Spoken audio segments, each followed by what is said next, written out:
My name is Rafael Massey. My pronouns are he, him, his. I am an artistic associate in literary development and dramaturgy and artistic engagement and education and community at the Oregon Shakespeare Festival. And I am also a longtime company member of the Elm Shakespeare Company. It was my first artistic home, as it were, and I would like to officially welcome you to Elm Shakespeare's fall event series, Exploring Race and Shakespeare in 2020. Uh, I'm so excited to be here. I've been away from Elm for a while, and as I said, it's always like coming back home. And I have a fantastic panel of esteemed guests that I can't wait to dig into this conversation with. But before I do that, I just want to tell you a little bit about this series. So this series was born out of activism and brilliant questions put forth by students in the theater department at Southern Connecticut State University. Over the course of these 5 very different events, where the hope is to accomplish 3 things. One is to celebrate the many Black, Indigenous, and POC artists of color, whether that's directors, actors, teachers, designers, scholars, anyone who brings the plays of William Shakespeare to life with passion, precision, talent, and intelligence. Secondly, to have real conversations and dig deep into questions not only about the challenges and issues raised for these 400-year-old plays, but also the system that surrounds Shakespeare, the man, the myth of ultimate achievement in Eurocentric high art that in many cases been used to erase, oppress, and even harm other cultures. And lastly, to create understanding and intentionality for Elm Shakespeare's work in the community, looking at what we do, why we do it, and how we can do it better. Well, I hope you'll join us for not just this event, but our upcoming events as well. Next week, Thursday, November 19th, we will welcome Deborah Ann Bird as she presents her one-woman living memoir, Becoming Othello, A Black Girl's Journey. So I've seen it, make sure to check that out. It's good stuff. Lastly, we want to give a special thank you to our Exploring Race and Shakespeare in 2020 series sponsors, Webster Bank and the Elizabethan Club at Yale University. And of course, we are also grateful to Southern Connecticut State University, where Elm Shakespeare has been the theater in residence since 2015, and to all the corporate foundation and public partners that support Elm year-round, support Elm's year-round mission of bringing all of New Haven together through Shakespeare in our parks, our neighborhoods, and our schools. If you'd like to add your support, please visit elmshakespeare.org and click donate. I would also like to acknowledge that I today am zooming in from the land of the Takelma and Shasta peoples, recognizing the many tribes and bands who call the Klamath Basin region their ancestral territory, and highlight the continued sovereignty of 9 tribes of Oregon and the Northern California tribes who have ties to this place. And now I get to introduce all of these wonderful panelists that you see before you. I'm just going to tell you a little bit about them, and then I'm going to have them say hello. So first we have L. Peter Callender. He is the artistic director of African-American Shakespeare Company in San Francisco. He's an accomplished actor, associate artist at California Shakespeare Festival, an award-winning actor. Peter has appeared on Broadway, off-Broadway, in regional theaters across the US and internationally in Japan, England, and France. So quite the resume. He is a recipient of the Payne-Knickerbocker Award for his contributions to Bay Area theater. Carl Cofield is the Associate Artistic Director of the Off-Broadway award-winning Classical Theater of Harlem, as well as an accomplished actor and director. Regional credits include the hugely popular Afro-futuristic 12th Night, which I saw, and it was amazing, at Yale Rep, Henry IV at the Oregon Shakespeare Festival, Disgraced at the Denver Center, The Mountaintop at Cleveland Playhouse, and many others. Honors include the NAACP Theater Award, LA Drama Critics Circle Award, and many Audelco nominations. Next, we have Antonio Ocampo Guzman, who is an actor, director, and theater teacher originally from Bogota, Colombia. He is a designated Linkletter Master Voice teacher and chair of the Department of Theater at Northeastern University, where he teaches all levels of acting, improvisation, and voice. He serves on the board of Stage Source, which is the professional theater alliance in the greater Boston area, and is president-elect of the Voice and Speech Trainers Association. Next, we have Madeleine Sayett, who is a citizen of the Mohegan Tribe and the executive director of the Yale Indigenous Performing Arts Program. For her work as a director, writer, and performer, she has been honored as a Forbes 30 Under 30 in Hollywood and Entertainment, TED Fellow, MIT Media Lab Directors Fellow, National Directing Fellow, Native American 40 Under 40, and recipient of the White House Champion of Change Award from President Obama. And last, but certainly not least, Dawn Monique Williams is the Associate Artistic Director of Aurora Theater Company in Berkeley, California.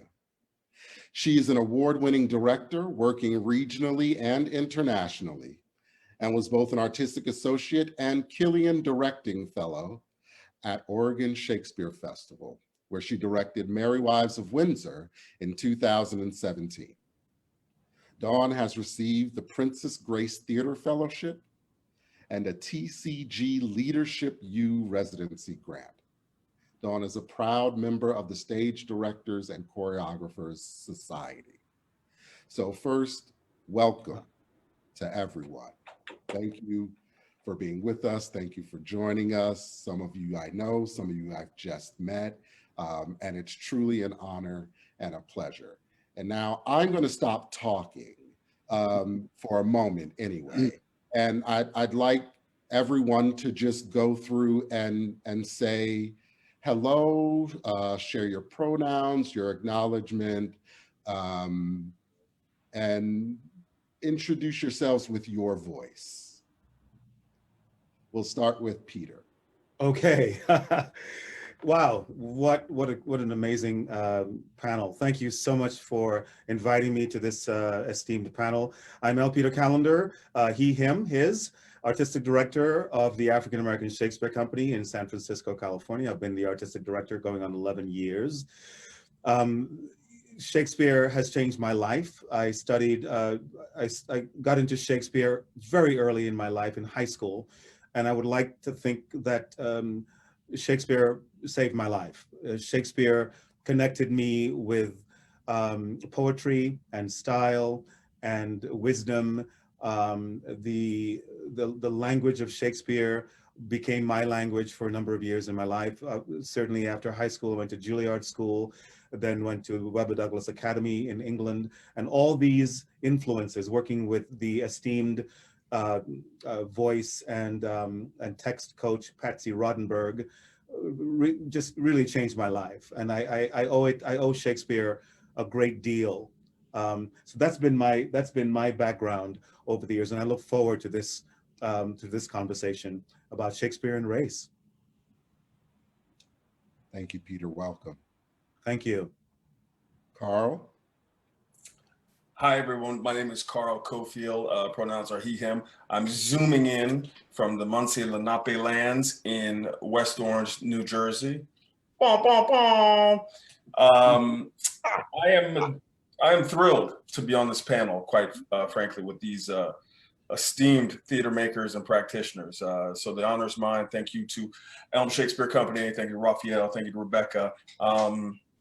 Yeah, much like Peter. I mean, I wouldn't have believed that Shakespeare would have played such a major role in my life. A Black boy growing up in Miami, Florida, where sort of the avenues that are rewarded are through sports or through academics. There was a niche there for Shakespeare. And I'm sure this story will not be unique, but there was a theater educator when I was in undergraduate school who said, "I believe in your Shakespeare capacity."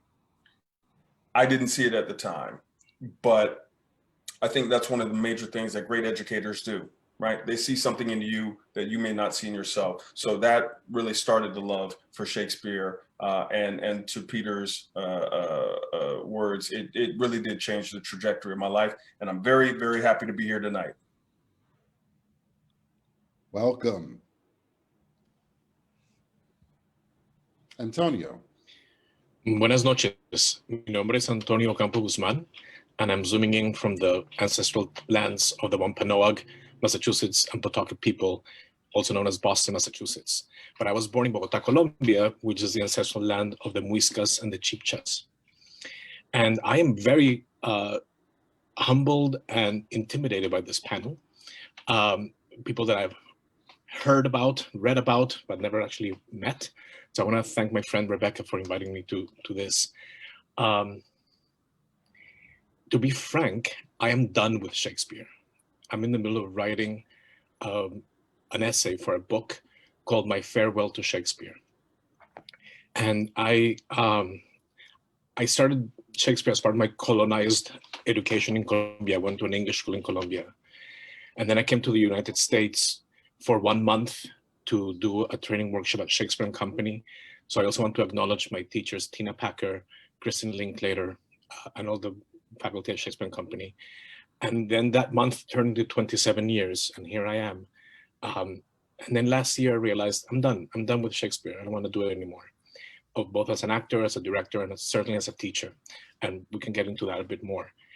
But about 15 years ago, I started writing about my experiences. And I always consider myself an artist, not a scholar, not a writer. So the exercise in writing is something that I owe a great debt to my friend Ayanna Thompson, who helped me bring some understanding of my experience to this conversation. So I am looking forward to hearing from you all and sharing my perspective on it and why I'm saying goodbye to Shakespeare. Gracias. Welcome. I love the nods. That's one of my favorite, the nods of acknowledgement. And we'll certainly get into the conversation later, but just to name that all parts of this conversation are welcome. I also have to acknowledge that it was not intentional that I introduced the 3 men first, followed by the 2 women. So I apologize for that. I should have mixed it up some, but we press on. Madeleine. Hi, I'm Maddie. I'm zooming in from home at Mohegan here in Connecticut. We're very lucky to be zooming in from my own ancestral homelands after having been away traveling for a bit for work. Shakespeare. So I just finished working. Well, poor Dawn has heard me talk about Shakespeare during this pandemic more than anyone needs to.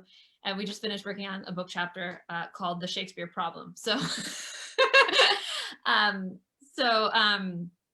in addition to having been able to be part of some other series around Othello with Ayanna Thompson and all sorts of magical conversations. So my personal relationship to Shakespeare, I felt very lucky for a very long time to be in a position where sort of similar to what Carl said, like my Shakespeare talent was something that was seen in me and therefore sort of like moving me through, elevating me through society. More recently, within my sort of career, I've been sort of dismantling and interrogating why there was such a thing as a Shakespeare talent that could be valued, but there was no such thing as a Mohegan language talent that could be valued. That value was not placed on anything to do with my culture and only placed on things like Shakespeare. And so a lot of my work lately has been looking at sort of the weaponization of Shakespeare historically. I was, in addition to being a Shakespeare director for a while, working on a PhD that I ended up abandoning specifically on Shakespeare. And when I abandoned that PhD, I actually turned the experience of going to the UK to study Shakespeare and how it mirrored the journeys of my ancestors on diplomatic missions to England in the 1700s for fairer treatment of our people into a solo performance piece called Where We Belong, which is very much about the relationship between language, colonialism, and Shakespeare, and how, looking back, I have a very deep struggle now with the ways in which Shakespeare was the language I held on to and loved as my own, because my own language was not available to me or valued in society that same way. And so I'm, constantly sort of grappling with the ways in which we can still love Shakespeare, but examine how he's weaponized, and also the systems that sometimes are upheld within the sort of like hierarchy, as well as the systems that we can sometimes find ways to use the plays in order to dismantle. Welcome. Shout out to Ayanna Thompson. Ayanna Thompson. Go ahead, Dawn. These are my peeps. Like, I'm like a kid in a candy store right now. I am fangirling so hard. These are my people. Dawn Monique Williams. My pronouns are she, her. My home is on Chochenyo Ohlone land in what we now call Oakland, California. However, I am zooming in today from what we now call Fayetteville, Arkansas, which is the land of the Osage and Caddo nations. I'm working on a play in person. Can you even handle it? Maddie, I'm not ever gonna get enough of you. I hope we keep seeing each other every week on Zoom to just talk about Shakespeare or not. I love it. My relationship to Shakespeare is, there's so many resonances already just in terms of what the other folks have shared. I hated it in high school. I definitely felt it was like being weaponized against me in high school. But as a young actor, early career, I was in my 20s, feeling like roles were very limited for me, given my race and shape and size and height. I had a tremendous acting teacher, Tommy Gomez, who introduced me to Shakespeare, and I just never really looked back after that. So when I switched to directing, I was like, I want to do the whole canon, and I really have been on that mission. Though in the last couple of years, I've sort of been on the fence about Shakespeare, and it's sort of been in that place where I don't want to make a farewell to Shakespeare. But I feel like the many gatekeepers, the many people who feel like they are the cultural authority on Shakespeare, have made me feel like maybe it's my time to just champion other writers. So Maddie's heard me say this many times. So I'm just at a place of feeling really conflicted. And so I'm just so excited to be on the call with these friends today. Carl's Afrofuturistic 12th Night was like out of this world. Everything that Peter does at home, that's home at the African American Shakespeare where I've worked with Peter. It continues to inspire me. So I hope I don't have to make a farewell like Antonio, but I'm on the fence, which is why I'm happy to be here and have the conversation today. Welcome. Yeah, same. A lot of what everyone has spoken to absolutely resonates with me as well. Starting as a performer and now, I guess, what I would call an early career director, even though I've been a performer most of my adult life. Starting to feel more conflicted than I have in the past. And it's difficult when you've been immersed in something kind of your whole life, and then you get, you keep learning, and then there's new information comes in, and you mature and evolve as a person, and you start to shift and see new things, and have a different understanding of kind of the work that you're doing. Like I can't really imagine not working with Shakespeare in some capacity, but I'm definitely in a place of deep investigation into what that work looks like. And I think what Dawn said about not being cast and things like that, I think it's a great segue into kind of our first broad topic that I'm just going to kind of lob out there for y'all to do what you want with, or for us to do what we want with. This is going to be, just to set the table, very open-ended conversation. And anything that I suggest is just that, a suggestion. If it goes off the rails into a completely different conversation, I welcome that. I welcome all directors having conversations with each other, and not feeling tied to whatever area or topic I bring forth or might suggest. Let's just have a conversation like we've already started to do, and just start to unpack some of the things that are already starting to bubble. Sound good? Absolutely. Great. So the first loose topic has to do with the idea of belonging, right? Like the question of who is Shakespeare for? Does it need to be for anybody? Is it for some people and not for other people? Do we need to belong to it? Is it something that we, as BIPOC artists, need to be legitimized artists in America? And some circles would say yes, but I reject that. So whatever that means to you, just the idea behind belonging, however you want to jump in on that, whatever perspective you're coming from, whatever experience that calls up for you. I kind of maybe want to start a little bit with Antonio, since he's in deep decision making and investigation of that kind of idea at the moment, and then we can kind of fall in however we would like to, if that's okay with everyone. Absolutely.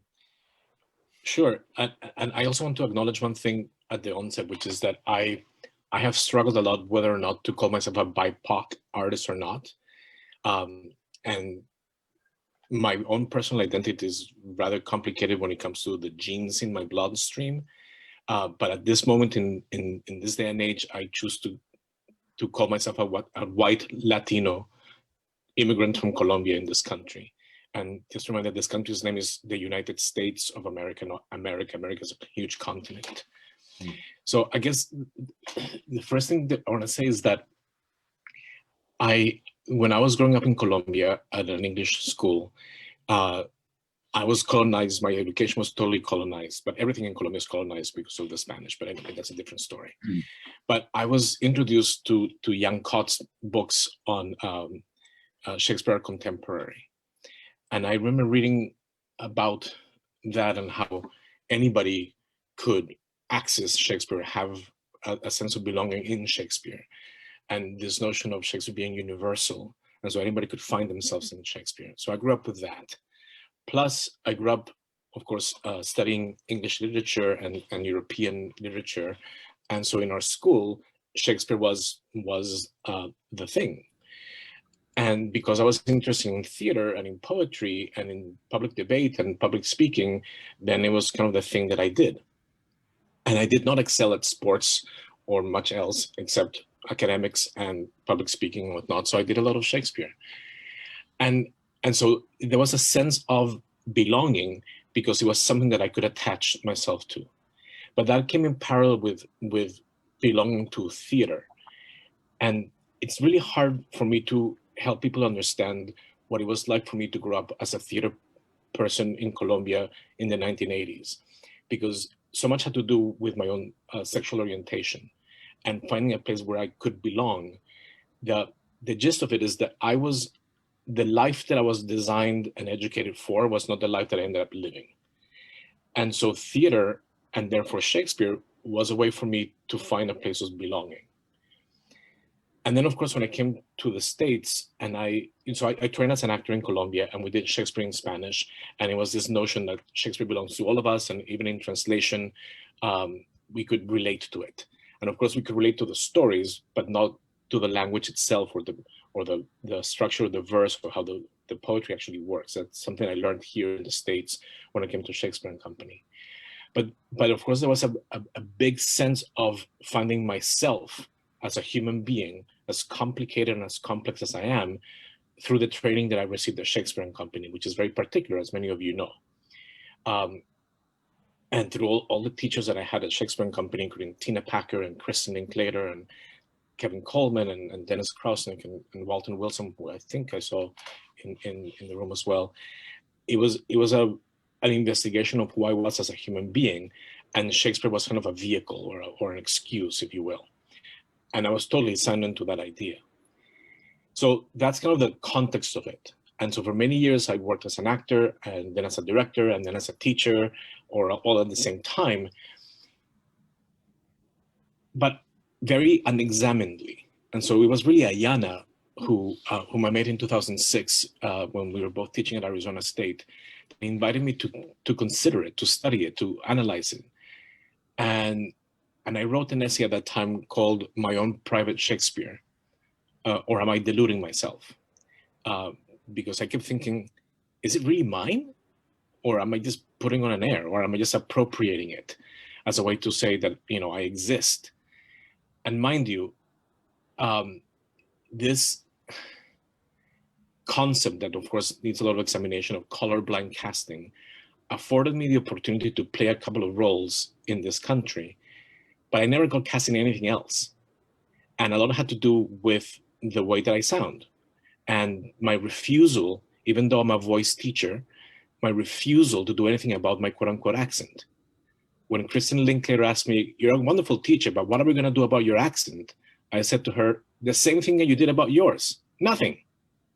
Because everybody has an accent. And as long as I'm clear, that's the end of it. And I made that choice, but I know that choice closed the door for a lot of casting opportunities, except some of them in Shakespeare. So that was a kind of false sense of belonging. So this is a long story just to say that after all these years, I'm done with it. And it has to do with the investigation and the studying that I immersed myself starting 7 years ago when I became the adoptive father to a Black son, when I began to understand what really means to be a Black person and a Black man in this country, in this my adoptive country with my adoptive son. And I realized that I needed to learn a lot.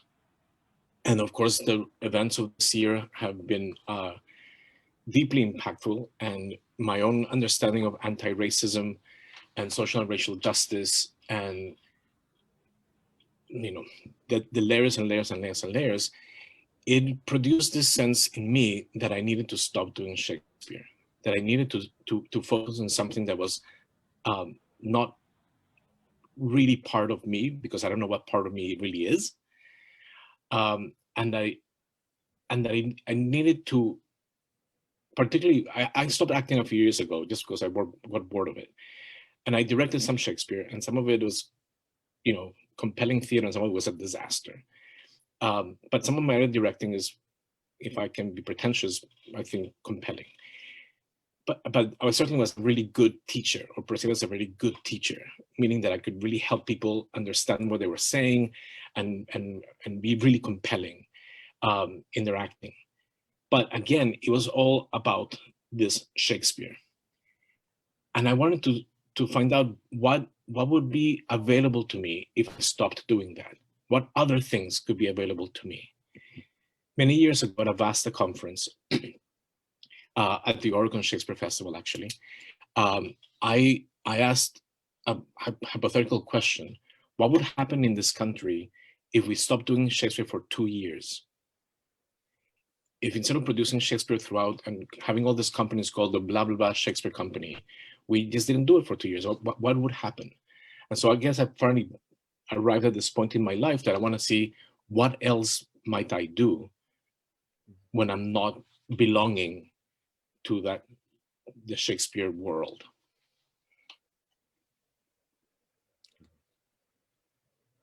Thank you for that. Does anybody else want to chime in? First, Antonio, thank you so much for sharing that and for your vulnerability and relating it to your personal life.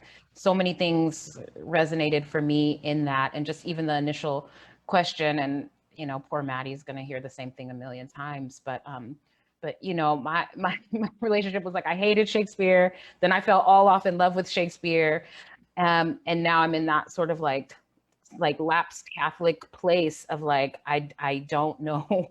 I don't know. And the thing is, the plays I love, they like on a sentence level, the poetry, they offer me a calm. Sometimes, y'all, I just put on a little Shakespeare at bedtime just to let it wash, to just let it wash over me. But you know, so this idea of, do we need it to prove ourselves as theater makers is something I lived in for a really long time. And I, in fact, remember in grad school, I begged for Shakespeare to be my thesis. And I said, because if you don't let me do it here, if it is not on my resume here, no one in the world will hire me to do it. And I spent the early part of my career really branding myself as a Shakespearean director, as a classical director, because it felt like as a young Black woman, I had to prove that I could do it, that nobody was just gonna say, oh, she's got 2 master's degrees in theater, of course she could do it, that it just, that wouldn't be the default presumption. That if for some reason, if you are, you know, not a scholarly, middle-aged, white guy, perhaps, that you just don't get to be the cultural authority on Shakespeare. I felt the pressures of and wanted to belong to the club. So fought very hard to belong to the club and really held on to the notion that Shakespeare is my birthright, that I own it, that it was used, as Madeleine said, as a weapon, and that I can reclaim anything that has been used against me. I mean, like, I'm so intense about it. I don't know if you can see it on this camera, but I have this tattoo. It says "Non sans droit." That is the motto on the Shakespeare family crest, not without right. It is my birthright. But I don't want to use it in my practice to perpetuate further harm.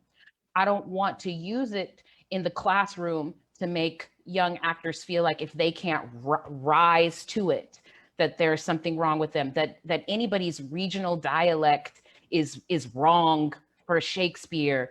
And so I'm just trying to take this a little bit of space back from. It's been almost 2 years since I directed my last Shakespeare play, because I also, like Antonio, I'm just investigating, like, what does it mean for me personally to step away from Shakespeare? And this is like my first season of directing almost entirely Black authored plays, which are the only things I get cold calls for to begin with, is Black authored work. That was also part of why I worked really hard to brand myself as a Shakespeare director, because I knew that that was where I had to like break into the club.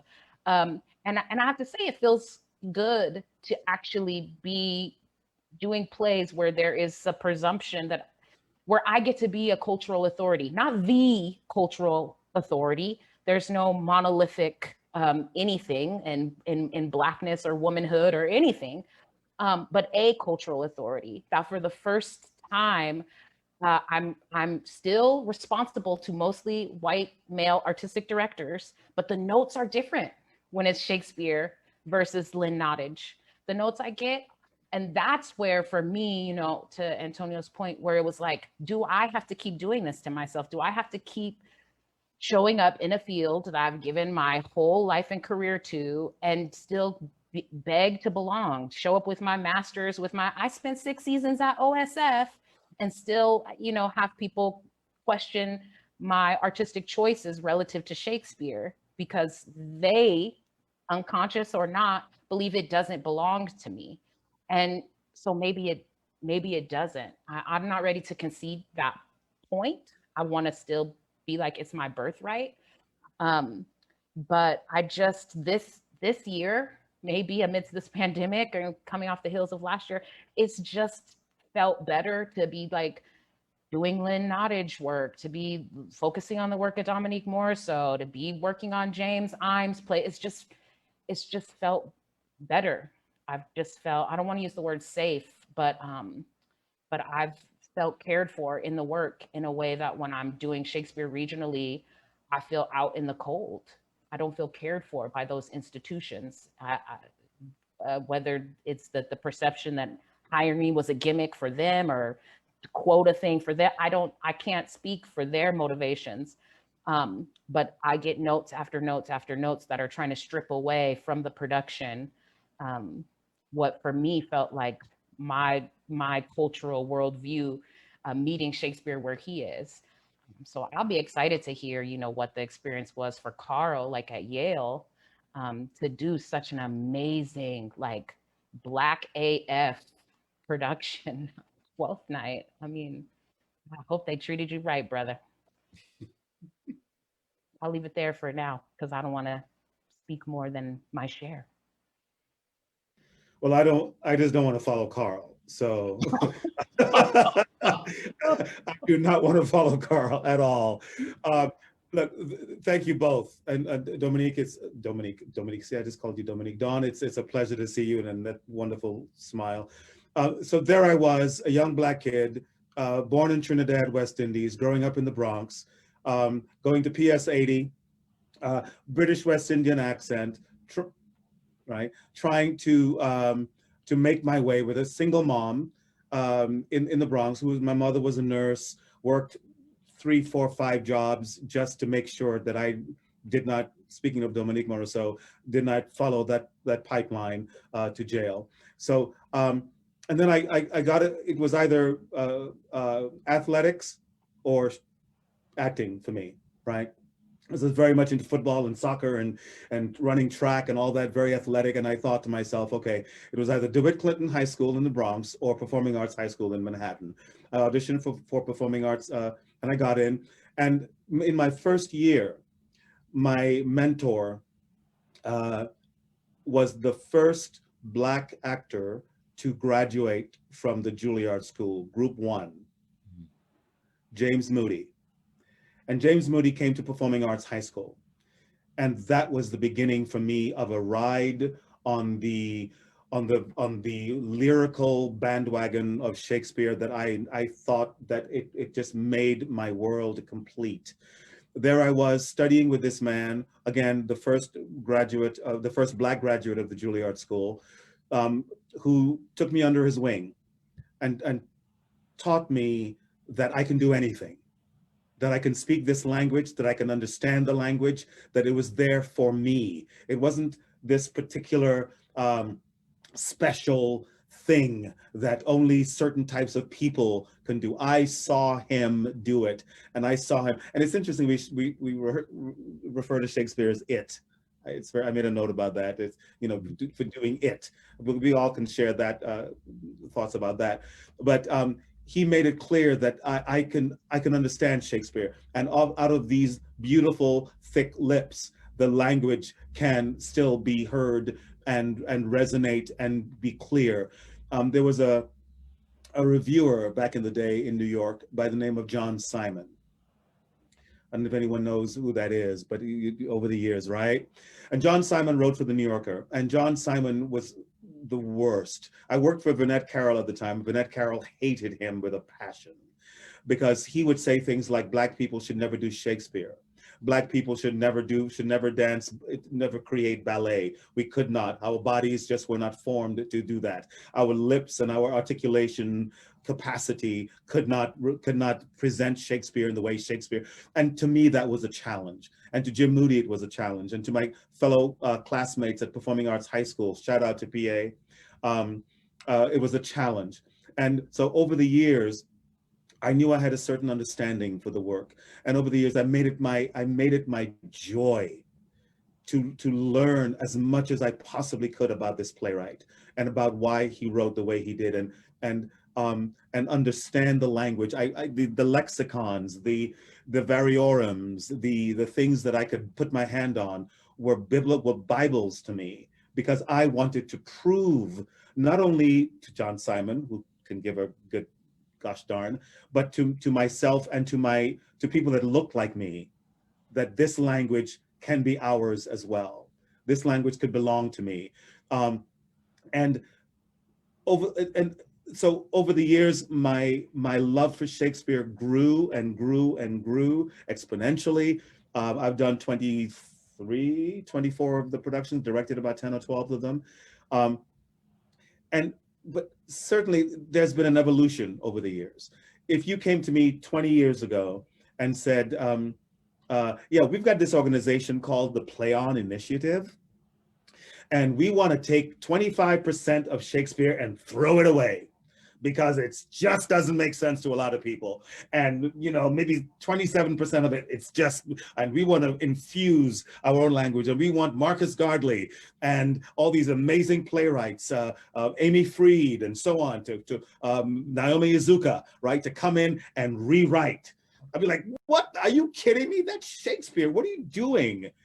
But now I've directed a Shakespeare, the Scottish play, by just amazing playwright, and reading now Henry V and Richard II by Naomi, and Othello by Marcus Gardley, King Lear by Marcus Gardley. I'm recognizing something now that made me think, yes, just as any language, any form, any human form has to evolve, I think Shakespeare has to evolve. Shakespeare has, we have to take the language and say, okay, yeah, who knows what a bare bodkin is, all right? We need to say, what is a bare bodkin? So that 10-year-old, 15-year-old, 17-year-old in high school learning this language is no longer afraid of it or feels alienated by it. So now I'm actually adapting some Shakespeare on my own, and I'm trying to make it more palatable, make him, the work, more palatable, so that we all can embrace it and say, look, it's beautiful poetry, just as Marion Moore is, just as the great poems of our times, the great poets of our times, the great Black writers of our times who wrote these amazing plays. Susan Laurie Parks' works. Some people will say, oh, that's so difficult. Oh, God, the slashes. When do I talk in Susan Laurie Parks' work, right? We need to understand what that work is and how beautiful it is, and then make it our own. So to continue this conversation, my feeling is I don't want to give up on Shakespeare, but there are times, and I never thought I would say this, but there are times when I think, you know, I'm kind of good with Taming of the Shrew. You know what I'm saying? I'm good with that. I'm at the point where, okay, I think Petruchio, you're a little over the top there, and I don't need to see or do another production of Taming of the Shrew. But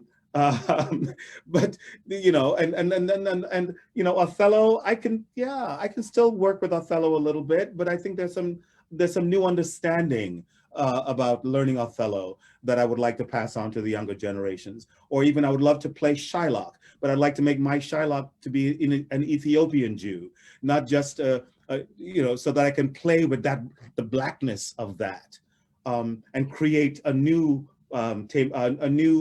Merchant of Venice that younger generations will see a Black actor play Shylock and then realize, wow, I can do that as well. And that's the gift I would like to leave to young artists who are coming up after us all. All right, I'm gonna try and say something useful after all of that. Wonderful. So on the theme of belonging, I'm trying to just piece out belonging in my mind right now because it's hitting me in so many different ways, and I'm trying to figure out whether I like try and say something sensible and chronological or just emotionally speak. Because the first thing that just started hitting me was that I recognized Antonio's name and I was trying to figure out where to place it. And then when he said he wrote that essay, I got so excited because at the point when I was really struggling in my Shakespeare PhD, there were certain texts that I had underlined, you know, repeatedly that were bringing me a kind of like solace within the sort of insanity. And obviously a lot of that work was by Ayanna. And one of those texts was that essay.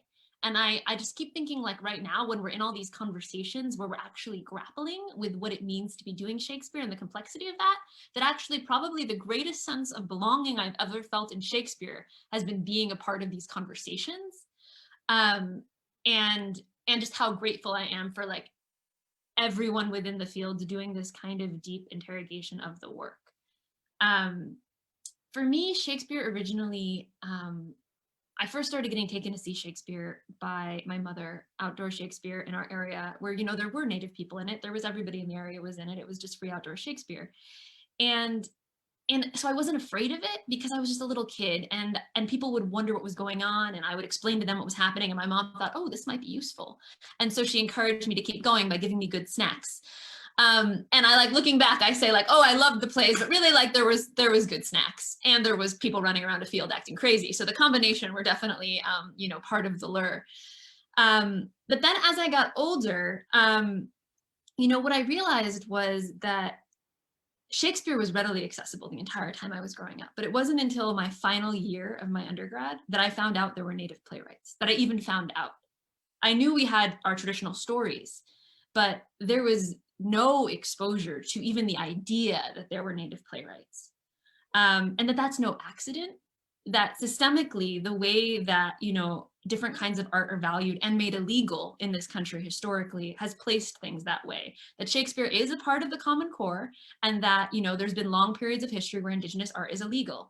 And that has created a structure that has placed value on certain things over other things. And right after I finished my undergrad, I was very lucky to go up and work on the first Native play I ever worked on, which was with Bill Yellowrobe up in Maine, who's unfortunately very sick right now. So prayers his way. But it changed, I mean, it changed my life, you know. It was the first time I actually spoke a character who was Native. And that just is like so mind-boggling to me that I spent so many years having to be people who the only option was to like exist in a world that was so far different from mine, to the point where when I started casting Native people in Shakespeare productions, people would be like, oh my God, you're so innovative. And I'd be like, why would I imagine a world in which I didn't exist? And so to the point where, you know, like I'll never forget in 2012, you know, the only American representation in the World Shakespeare Festival was from the Worcester group, and it was them doing Troilus and Cressida in red face. It was specifically, you know, a group of all white actors dressing up in red face, and that was America's representation in the World Shakespeare Festival. And that really like brought into question, you know, like, why are we doing this? What are we doing? And naturally, of course, then like, you know, I ran a Native Shakespeare ensemble at Amaranda, New York for a few years after that to sort of prove to all of, you know, to prove that our community was capable of this work, and that, you know, like all of my fellow Native actors who'd been told that they couldn't do that of course that was ridiculous. And yet that vernacular meant that I spent so much time trying to prove that we could do Shakespeare that I didn't spend enough time questioning why I was spending so much time trying to prove that we could do Shakespeare. And so this sort of spectrum of belonging and what that means and it doesn't mean, and knowing that, you know, like Native students were stolen from their homes and forced into boarding schools where they were forced to learn Shakespeare at the cost of their own culture is a very complicated thing for me now, because the first play I ever directed, as stereotypical as I hate that it is, was The Tempest, because I spent all of these years just like trying to figure out where I was within this canon. And so the first show I ever directed was a production of The Tempest that centered the question, what would happen if Caliban could get his language back? And I often wonder now if like anyone would have cared about those Mohegan words if they weren't coming from Caliban. And that's the structure that we set ourselves up in within this hierarchy as it pertains to Shakespeare. And so it's tricky because, yeah, as has been said, it's, Shakespeare, the language, the beautiful poetry is so much a part of like what I was brought up into theater and what I really value. And yet now I'm really trying to find ways to center all of the native artists who are capable of that level of poetry and are just not being amplified in the same way. So that's where I'm situated currently in the spectrum of belonging, but also just really thankful for all of these conversations, because I think never within Shakespeare have I felt a deeper sense of belonging than now that it feels like it's really fully being interrogated.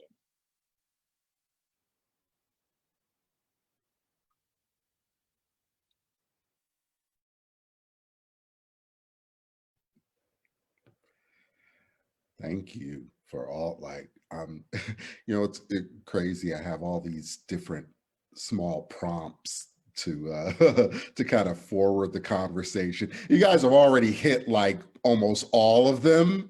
So so we're off to a rocking start. I don't want to leave Carl hanging if he wants to add to this conversation. No, I will just say, my colleagues have spoken at length about how pervasive this can be. And, everything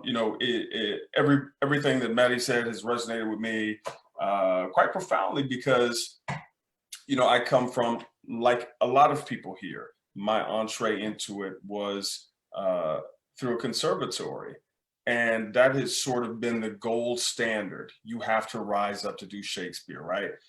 And so it was drilled into us at an early age that, you can put Shakespeare's genius is that you can put Shakespeare anywhere. You can put Shakespeare on the moon. You can do it and we'll find a universality in it. And so my objective was to really interrogate that and see, is there a world that can sustain a full Black universe within the Shakespeare language? So Dawn, you asked the question when I was talking to James Bundy at Yale Repertory Theater. I have nothing to lose at this point. So I said, mine, James, is going to be blackety, blackety, black. That might offend your subscription base, but I'm not interested in that, because if we're going to do 12th Night, the text supports me saying this is a world where music has currency. This is a world where wit has currency. So what if Festi is like Richard Pryor? Because it's going to be that sort of Black. And to James's credit, James was like, I must say, full disclosure, James had a conversation. He was like, now, Carl, is it going to be all Black, or do you? And I was like, oh boy, here we go, negotiating with a producer. I said, James, I'm going to tell you straight up, it's going to be blackety black. He was like, good, we want it all. I was like, oh, all right, we're going on it then. And but let me just back up a quick moment and say, I remember distinctly when we were going into the Shakespeare component of conservatory. I distinctly remember having the conversation with Mel Schroeder, my acting teacher, a fabulous, fabulous teacher. And he said, Carl, we're going into the Shakespeare unit. I want you to look at Mark Antony, blah, blah, blah.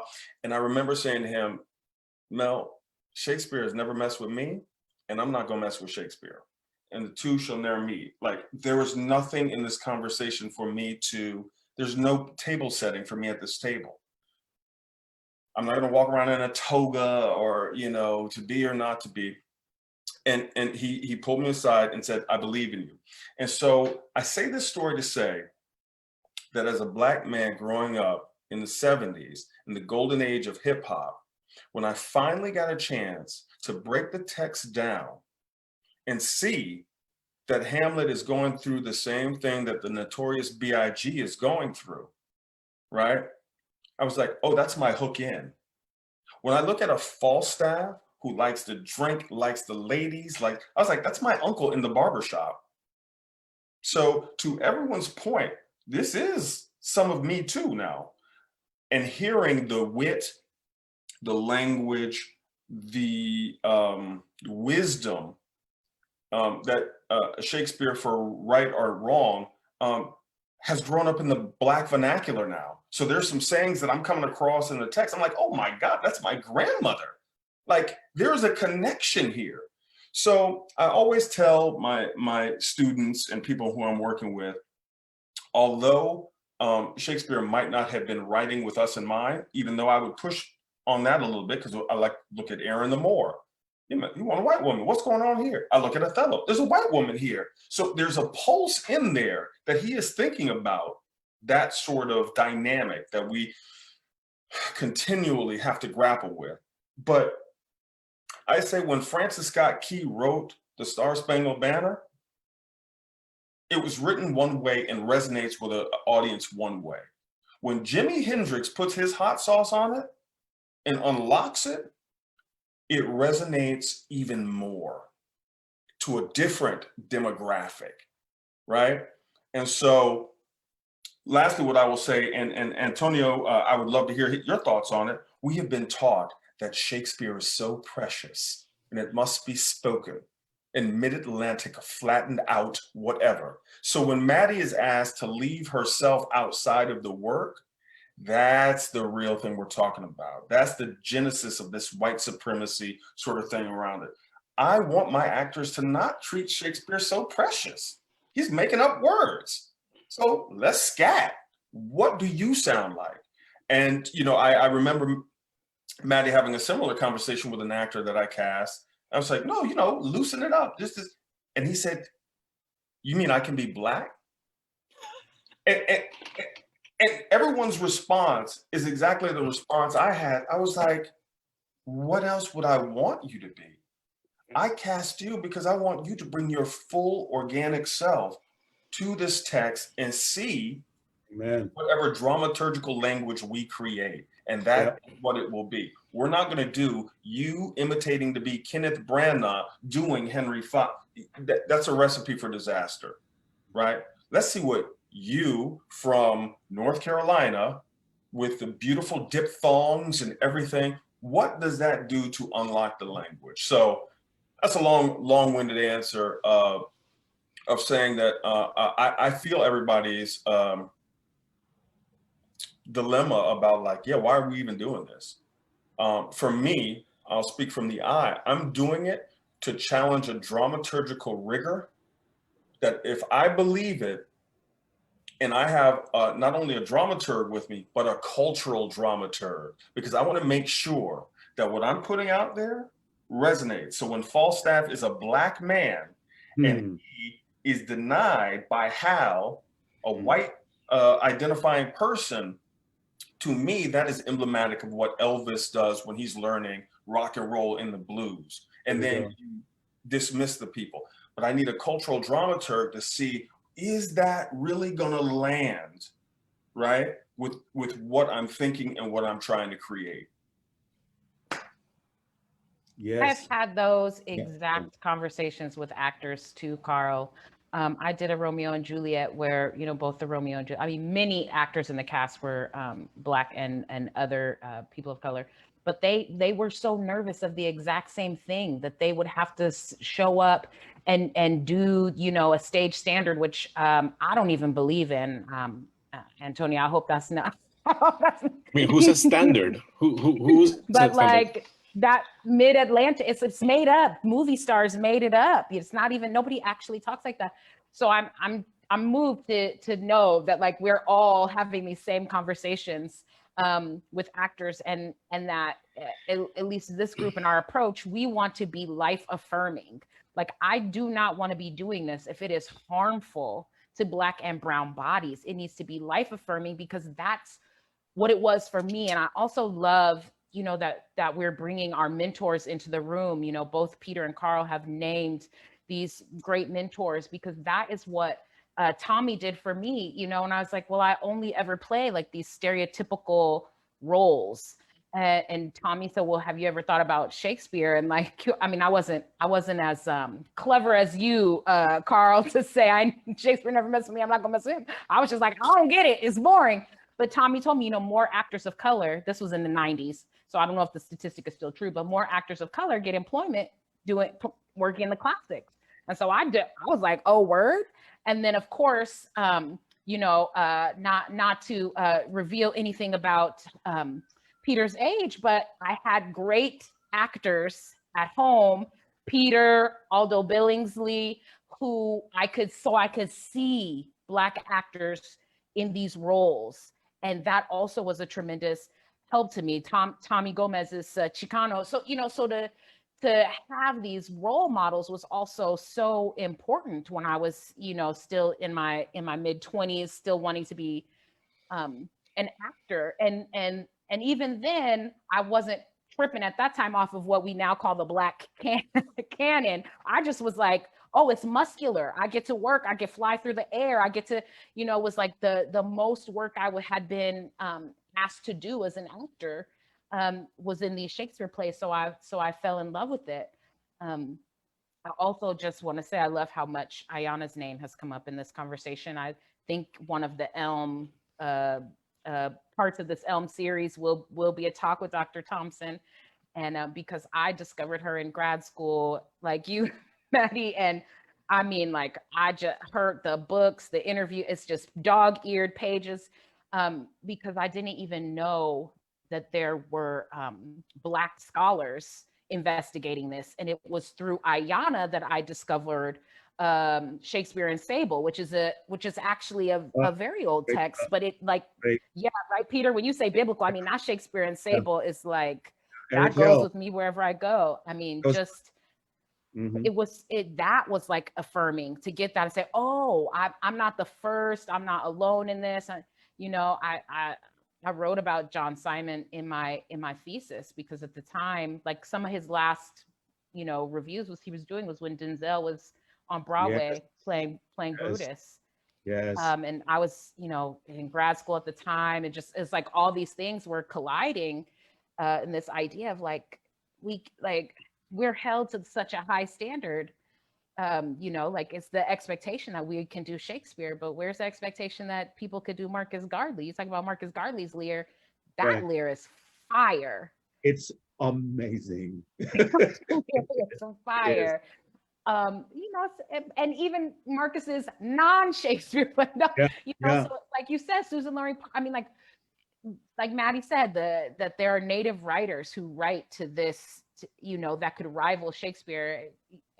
Maddie's heard me say this, but since Carl brought hip hop into the room, I'm gonna say, you know, in hip hop, the baddest is when you capable of beating the baddest.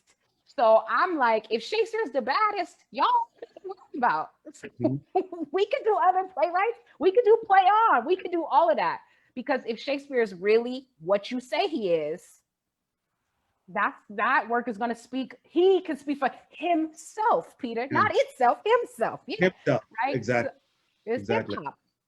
Yeah. Look, Antonio, I'd love to hear your thoughts on this. I just very briefly here. When I directed a production of Romeo and Juliet with age-appropriate actors, not just age-appropriate actors, but African actors of color. That I went to Oakland School of the Arts and I auditioned a bunch of kids, because I did not want a 30-year-old playing Romeo and a 29-year-old playing Juliet, okay?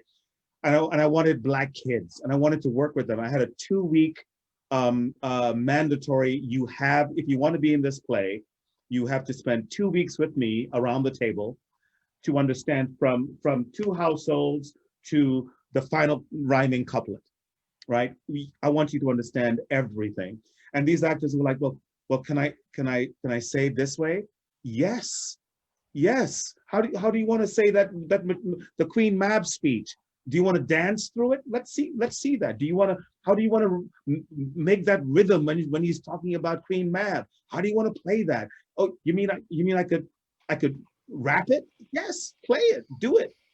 See where your heart brings you. And for 2 weeks, we sat at that conference table and created a lyrical, musical orchestration with these young Black kids. I will never, ever, ever forget it.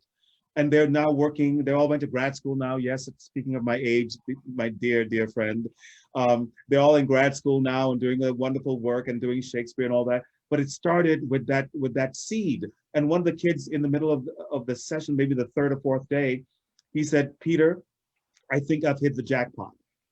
And I said, you know, I cry at open parking spaces in San Francisco. So I cry so easily. And it brought tears to my eyes because I never want kids that look like me to be so terrified of Shakespeare. Make the decisions you want as an adult. Absolutely. Say, I'm done with Shakespeare, as my brother Antonio has said. That's great. That's fine. Do that. But don't get to the point where at 15, 16, 17, some English teacher is droning on about Shakespeare. No, that's deadly to me. I want it rhythmic. I want it dancing. I want, yes, to have Caliban change the words to Caliban's language and make it American Indian, make it something else, make it Nigerian, make it something, right? I think Shakespeare would applaud that. I really do. I think for us to add what Carl was talking about, the rhythms of our to associate our ancestors. When people say, "Wow, when I saw Festi come on that stage, I that's my uncle. That's my uncle." Oh, I love that. I love that, especially at African American Shakespeare Company, when we have our demographics coming and say, "I've never understood Romeo and Juliet more than I understood it in this production. I've never understood Twelfth Night, having seen Viola as a club singer, or Festi. It's Shakespeare says, hold the mirror up to nature. Well, guys, this is what we look like. And when you come to my shows, you will see what you look like. And then make your decision as an adult, whether you want Shakespeare or not in your life. That's fine. But I want you to know that it's there, that he's there, the language is there, the rhythms are there. Play with it, love it, add music to it, change a word or two here. It's fine. He doesn't have an agent. We're good. You're making me all reconsider my decision now. But anyway, you know, I am not a river. I can change directions, right? But Right. I wanted to say that one of the things that I've learned this year so incredibly clearly is how colonized actor training is. And within that, certainly voice and speech is. And within that, speaking of poetry and heightened text, I mean, this notion that we call that heightened text as opposed to lowered text or some kind of weird thing like that. Right. Mm-hmm. And this notion of standards, I mean, fortunately, in the Voice and Speech Trainers Association, most of us now don't use those concepts of like standard American, because who's the standard? Who sets those standards? I mean, can be more racist than that. But there's certainly this wrapping with how it ought to sound. And so then my weird question is, why do we do it? For whom do we do it? So, I mean, of course, it is the most produced playwright in this country. And for better or for worse, you can actually sell some tickets to a Shakespeare play, right? Regardless of what happens. And I think in certain urban settings, such as like Boston, people go to see it because it's Shakespeare. So we ought to see it. So one of the last times that I acted, and I'm not going to even describe what the production was or the qualities of it, but suffice to say that it was intimate and that I act without glasses, so I could actually more or less see the audience. And it was amazing, the number of people who were asleep. And so it was this notion that we were, working our behinds off to pull this play together. It was not one of the big top sellers, and put it that way. And for the better or for worse, we're doing our best, right? And there was a big house in an intimate setting, but half of the house was asleep because they came to see the play after dinner. So it's part of this whole economic system of how we make theater in this country and for whom we make theater in this country. And so one of the biggest insults that I have ever received was when I attempted to do these bilingual productions of Shakespeare in Florida. And as an experiment, as an interrogation, I had some some bilingual students, so we could do it once. And then there was another professional production with actually the same actor, Frankie Alvarez. And so we were able to play with the different languages. And the greatest insult that I received was from the audience saying, "Oh my God, that was so cute. Oh, that was so great." Ouch. It's like, so why am I working for this? Just for my own benefit, for the benefit of Frankie, for the benefit of whom? When these audiences don't particularly care, because they, theater has become so what is the word? Transactional, right? So we go to the theater because it's the thing that upper middle class people do, and we give money to the board, and then we do this. So we go have some nice meals, and then we go see some plays, and it's Shakespeare. So it's gonna be good, sweetheart. You're gonna love this. So that's in urban settings. But the other thing that I've learned so clearly this year more than anything is how divided this country is. We're not the United States, we're the divided states. So what about the rest of the country? What about doing Shakespeare in the rest of the country? I have been to the Oregon Shakespeare Festival. I've been to the Colorado Shakespeare Festival, but there's many other Shakespeare festivals that I have not been to. I don't know what kind of people go to see the plays there, but I've seen some of the people who go to those places. And so there's a part of me that says, do I really want to make theater? Do I really invest my time for these audiences? So my question to all of you, who's coming to see your plays? I mean, I don't, that might sound a little bit like, oh, what the hell, But I'm really, really curious, who is coming to see Shakespeare these days? I just want to jump in real quick before we get on the next topic, because I feel like it's so good. Rebecca, sidebar, I think we're going to need a part 2 to this forum. Because this is fire right now. It kind of goes like what several of you were talking about. I think kind of goes to the idea that there's an accepted way of doing Shakespeare in this country, like there is a way to do it when there's actually not. I tell you, like when I'm teaching or when I'm directing students, 75% of the process is telling them, no, you don't have to do it a certain way. Can I just see you? Can you do it your way? What does it mean to you? Like, that's my work with students in Shakespeare. And it speaks to, what Carl was talking about, what Peter, Antonio, everyone was talking about. And for me, I didn't go to a conservatory. I didn't go to a big name school. I kind of fell into Shakespeare as an actor because I had a big voice and I was just, it just felt right. It just worked together for whatever reason. But what I started to find is that the roles that I was being cast in, or not the roles, the situations, and probably the majority of time were predominantly white spaces. So what I started doing was having to prove, like Dawn was saying, having to prove to the space that I was in that I belonged there and that I could do Shakespeare. And that carried over throughout,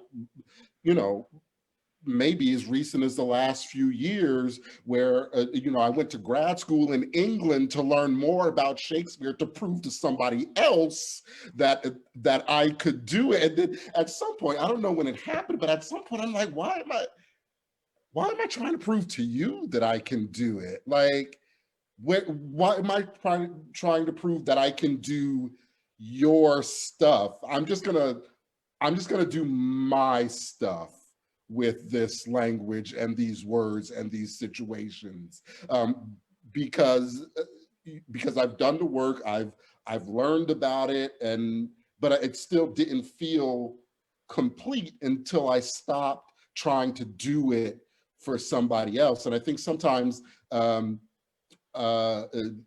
depending on like what kind of training you go through, like we get this kind of conditioning that if you're not doing it this particular way, that it's wrong.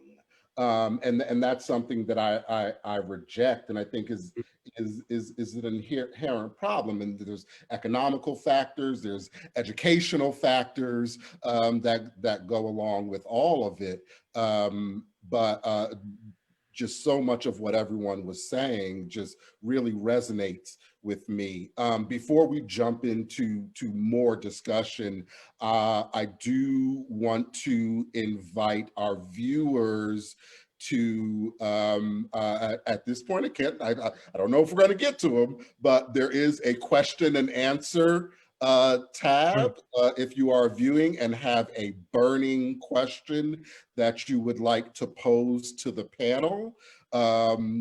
We're going to keep flowing with this conversation in the meantime, and maybe we'll get to it. We'll do the best we can, but no promises.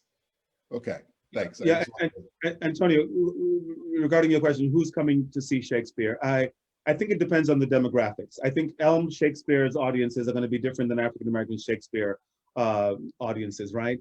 And it all depends on how have you been doing Shakespeare?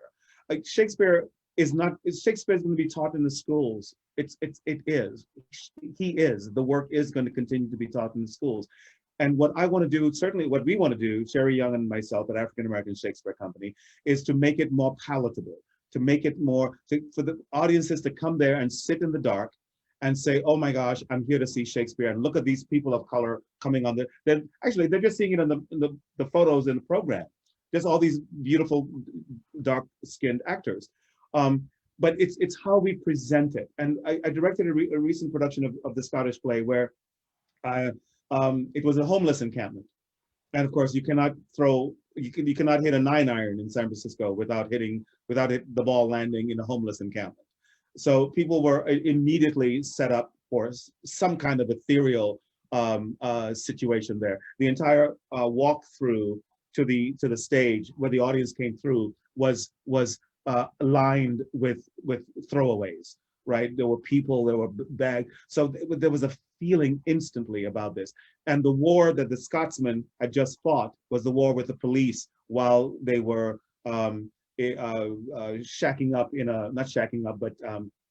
squatting in an abandoned building, right? So, and my Scotsman was a former Vietnam vet who had been dealing with PTSD. So I brought the play. I didn't bring the audience to this amazing Shakespeare pointy tip shoes, men in tights sort of thing. I brought it down to earth, right? And my very first audience, which was the biggest test for me, it was Migdalia Cruz's, by the way, rewrite of Dear Migdalia. I love her so much. She really did an earthy production for us. And my first audience was a high school kid. We had 95 high school kids in the audience, and I sat way in the back. 2 hours, no intermission, right? I had rap music. I had Malcolm, when he left in hiding, was this, he was this dude who spoke in rhyme all the time, and he was this, rapper dude with the headset, and when Ross and oh my gosh, and Ross and Lennox, thank you, came to see him. He was like this, and I sat in the back and I said to myself, the first time I saw one of these pop up, because I'm sitting in the back and they glow. I said, the first time I see one of these things pop up, I failed. That's when I knew I failed. Not one student pulled out his or her cell phone. Not one. They got the jokes, they got the fear of it, they got the language of it, the emotions of it, they got, and they stayed for 40 minutes after that for a talk back. And they all had amazing questions. So I do believe that it is, we have to take these amazing pieces of literature and crumple them up, really crumple them up, and then pull it out again with all its wrinkles and with all its tears. Say, how can we now take this and create something beautiful? Is it the Beyonce song, Brown Skin Girl? Is that right? Is that Beyonce? Right? I was born in the West Indies, And that song, Brown Skin Girl, Stay Home and Mind Baby, that was a song that I grew up with as a child. My grandmother, the Calypsonians in Trinidad used to sing that. That was a song I grew up with. Now to hear it now, Beyonce, right?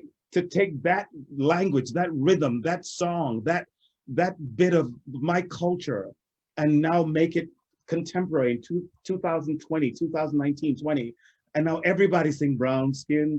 It was like, when I heard that, I'm like, thank you, Beyonce. Okay, it is something that I cherish so much, and now it's brought to light, brought back to. Again, Dawn mentioned my age, but a few years later, after I've heard it, and it's just wonderful. So it's just what we do with it. It's like a recipe, right? You learn a recipe, and after a while, you add a little bit of your own to it to make it your own recipe.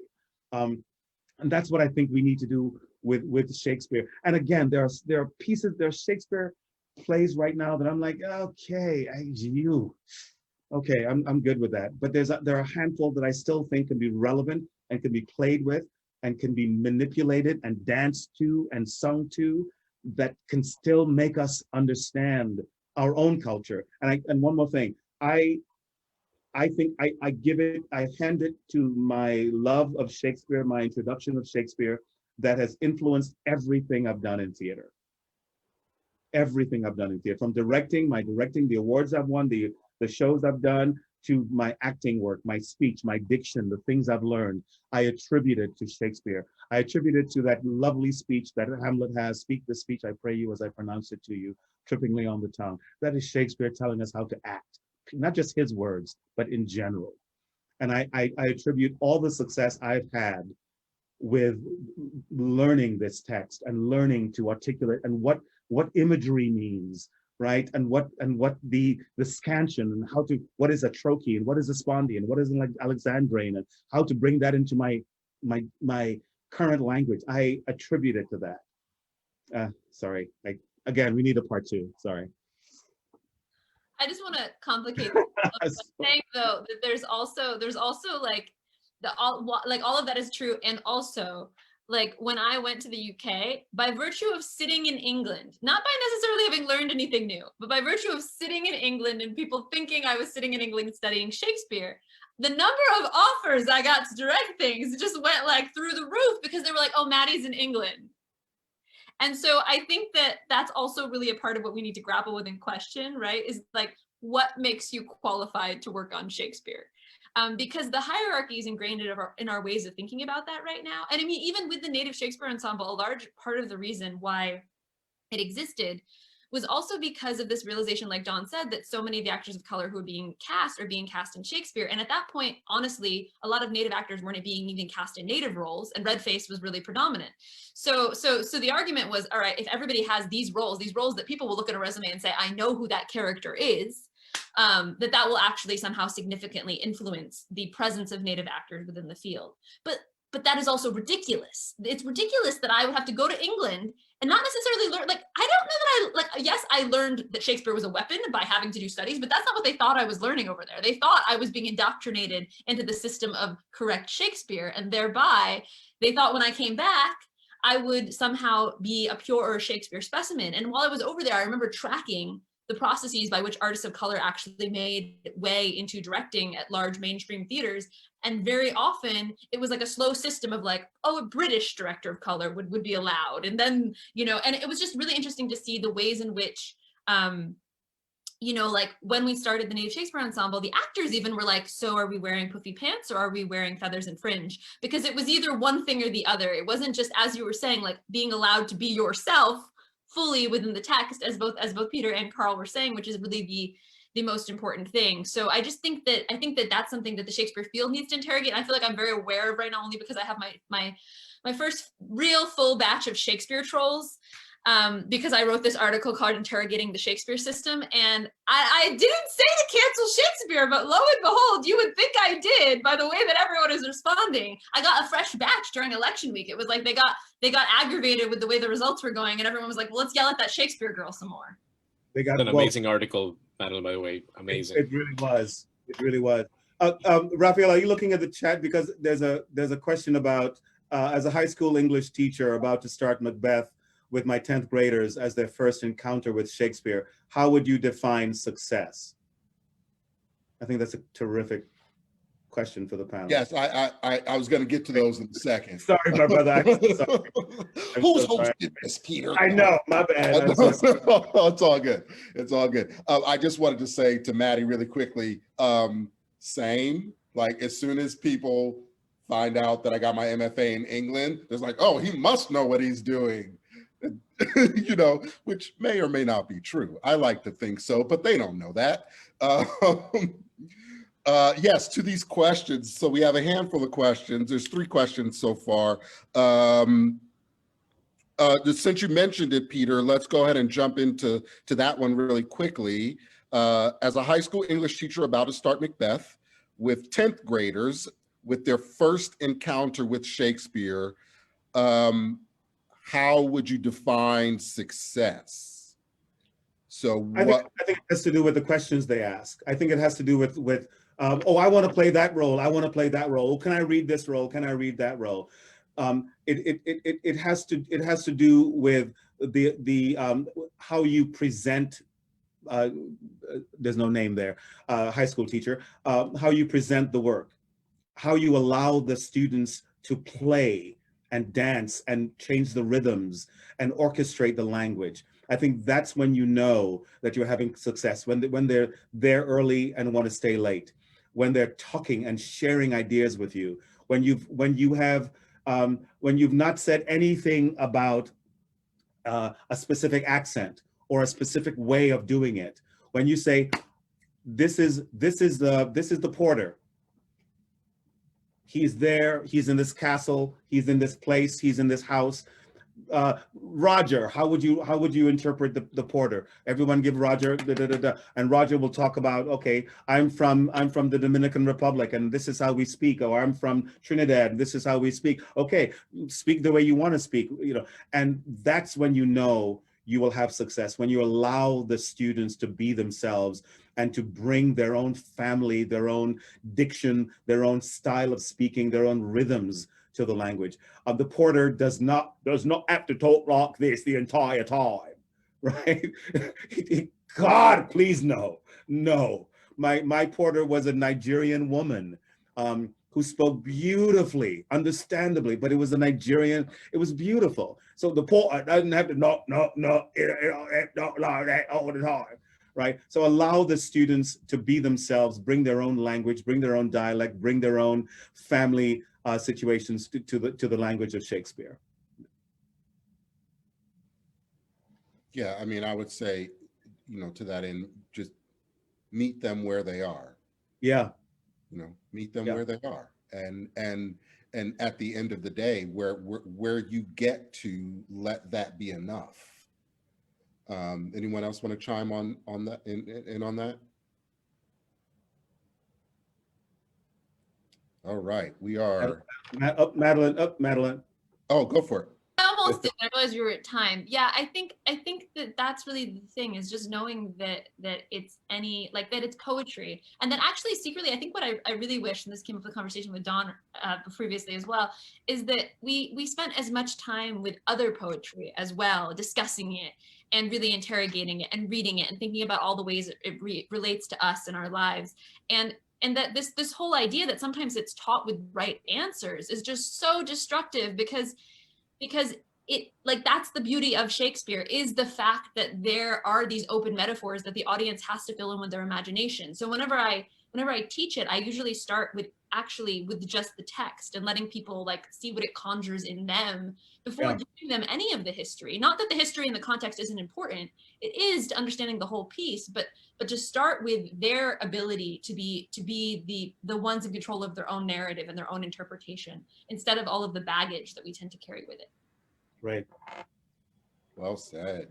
I know Maddie has to leave at 8:30. I don't want to single you out. And it does seem like, you know, not to break up the party, because that's what I'm feeling. It is a natural stopping point for people who have to leave. we want to officially transition to the optional part of the evening. If you would like to stay on a little bit longer. If not, thank you to everybody. And again, I want to thank our sponsors, Elizabethan Club of Yale University, Webster Bank, Southern Connecticut State University. Again, if you would like to donate, please go to elmshakespeare.org. And reminder of next Thursday, Deborah Ann Bird, Becoming Othello, A Black Girl's Journey, next Thursday, November the 19th at 7 p.m. Eastern Standard Time. So with that, do you guys have a few minutes to answer just two more questions, or do you? I do. Okay, I do. great. So we'll at least finish up the questions. Bye, Thank you, Madeline. Matt, for joining us. You It was all so so much. good to you. And Thank you. hopefully there'll be a part two. Madeline, you're amazing. Thank you. Cheers. Great. So there's a couple other questions that I want to throw out there from Kristen Moriarty, who I believe is from Shakespeare and Company. How's this time of quarantine, pandemic shutdown informing what you want to do next? I mean, we know that Dawn is in a theater working now, so Dawn is in a virtual background of a theater in this moment. But no, I am working on a play here at Theater Squared in Fayetteville that will be recorded. Square? I'm at Theater Squared in Fayetteville. Shout out to Dexter Singleton. And Dawn, the by play will the be way, recorded and streamed. Dawn, I'm hearing such wonderful, wonderful, wonderful things. I'm hearing such. Yeah, I wish, but yes. It is a gift to be back in a physical space and to be in a room with actors, and the theater has put in such remarkable COVID protocols as required by the actors unions. So I have to wear a mask in rehearsal, but the actors, there's only two of them. They can take their masks off while rehearsing the play, and it's tremendous. So yes, but to Kristen's point in terms of like, what is the world beyond? I'm not the first to say this. I've actually heard many colleagues of mine say this, that sort of whenever we hear folks say like, oh yeah, when we get back to the theater, when we go back to the theater, and that for many of us, myself included, there's no going back, right? So like with the like, we see you white American theater kind of like manifesto, and then I'm hearing stories about regional things popping up everywhere. Certainly in the Bay Area, we have our own. I know the theater that I'm a part of is kind of deeply investigating like systemic practices. So I definitely want to go forward into a theater field, a theater culture that has shed some of these biases.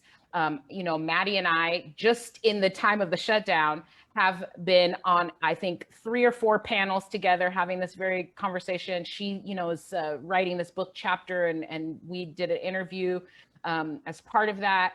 And we're all exploring, I think, in particular to Shakespeare, but how Shakespeare has been held up as this like model. I think we're all interrogating and excited to see our peers and the field interrogating how we're supporting BIPOC artists, how we're supporting disabled artists, how we're looking at gender and gender roles. So I have been using this time to give that a lot of thought, and I hope that that by speaking truth to power and these panels where I'm like, yeah, and I need the white guy artistic directors to stop giving me notes when I want to put Cardi B in a play. I hope that doesn't impact my ability to be hired. I hope it actually gets some of these artistic directors to think, did I do that? Did I have a guest in my home whose cultural background is different than mine, and I held them to a different cultural standard because I thought I knew better? And so that's what I would love to see happen during this time, so that if I do get opportunities to do more Shakespeare in the future, I won't have to answer those questions again, because I do so love those plays, and I haven't done the 12 or 13, directed the 12 or 13 that Peter has. I still have my spreadsheet. Like, I'm still trying to complete my canon, but not if I'm going to be told that I can't put some brown skin girls, or that there is that like, oh, it's not hip hop, but Festi isn't Bessie Smith, which in my worldview, these things are true. So I need to be able to put my worldview on stage, in no matter the playwright, in all, you know, in all the forms. I need to be able to show up with integrity as who I am in theater spaces. Otherwise, I don't need to be a theater maker any longer, when the time comes that we can go live again. Well, Dawn, just know, and I say this in front of everybody, the panel and everyone who's listening, you, anything you wish to do in San Francisco at our theater, you are welcome to. You have carte blanche. Your Medea was perhaps one of the best productions. Your Medea at my theater company was the first time an actress won a Best Acting Award. And the 25 years of African-American Shakespeare, your legacy precedes you. If there's anything you wish to do in Shakespeare or anything, please just holler. Thank you, Peter. You and Sherry have been very good to me. You Yes. have, and that actor, I'm working with her here in Fayetteville, and I've told her at least 3 times since we've been here that I would follow her off a cliff. She is so good. Yeah, she's so good. So there you go. So I don't want to. I just wanted to lift you up a little bit, and thank you for your work. And you know, the things that folks are doing now. There's a lot of writing. There's a lot of reading of text, and I cannot wait to move forward. Not, as you said, Dawn, which I will never say again. Go back to the theater. I would love to be able to move forward and create new works. Working with new organizations. African American Shakespeare Company is working with an organization on the East Coast to create more theater, more opportunities for people of color in theater. I can't disclose what it is yet, then I have to shoot you all. But we're working hard to create new work and new opportunities for BIPOC people around the country and internationally. So that's what we're working on. And in the meantime, I'm doing some writing and some teaching and so on and so forth, but there's always work to be done.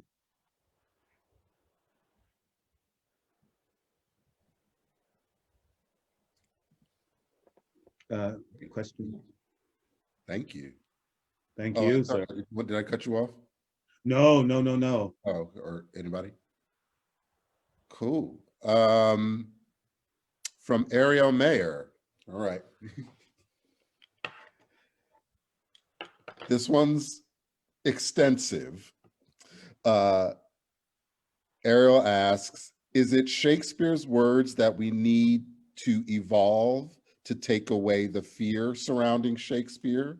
Or is it the white supremacist structure surrounding Shakespeare that we need to dismantle to make the plays more accessible and less frightening to the next generation? At the same time, is wanting to preserve his language just furthering the white canon?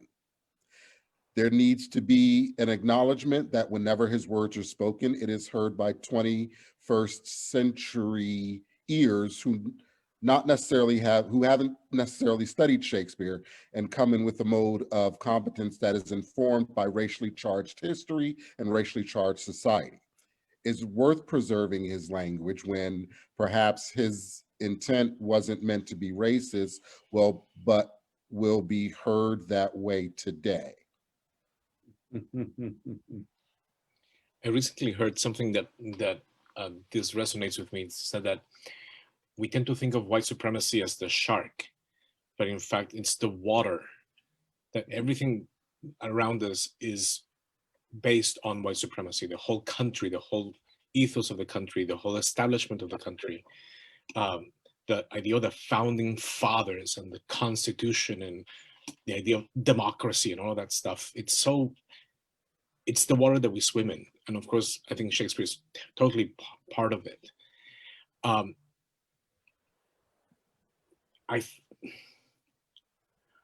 I never had the privilege of living in Elizabethan England, but my suspicion it was a very racist society as well, and not just for the Africans who visited England at that time, by the Cornish people and the Welsh people and the Scottish people and et cetera, et cetera, et cetera. I mean, racism is so ingrained.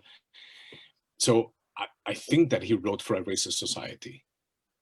I think whatever he was, however he meant it was, you know, there are stereotypes. I mean, the Prince of Morocco, even Shylock and Jessica. I mean, it is part of the context of it. I don't think we can separate it from that context. And then we're producing and we're studying it in this country, in which the water that we swim in is white supremacy. So maybe going back to the question of the success with the 10th graders, I would say that success would mean that they understand that it's part of that complication. And I hope that they don't get graded for how they do it in their Shakespeare. But Ariel, I do think that all of it has to be examined, every single piece of it. And just connecting to the question that I done before, and what I'm doing during the pandemic, is I really hope that we don't go back to what we had in February and March on a number of levels. But one of them is the economics of it and how we sustain the making of professional theater in this country. Most of my life, I have earned a living in academic theater, which is, if white supremacy is the ocean, my God, I'm in the Mariana Trenches in the academy, you know. But how we reconcile the making of theater that allows us to make a living making theater and not using Shakespeare as a commodity for the ability to sell tickets, and investigating a much more equitable and much more sustainable making way of theater. That is part of that water of white supremacy.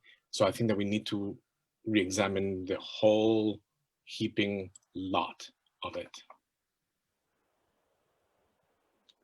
Well said. Yeah, no, I mean, I don't have much to add to what Brother Antonio said, because I mean, I think that's profound and it's absolutely right. And I would just add that when we're teaching Shakespeare, you know, we have to have a sort of a doctor's oath to do no harm, right?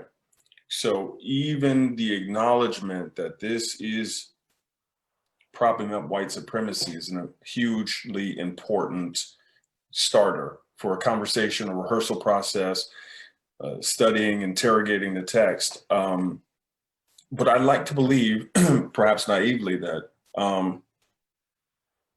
the people who are probably viewing this, definitely the people who are on this panel, one of our ultimate commodities is a supreme imagination, and we can imagine a better world, right?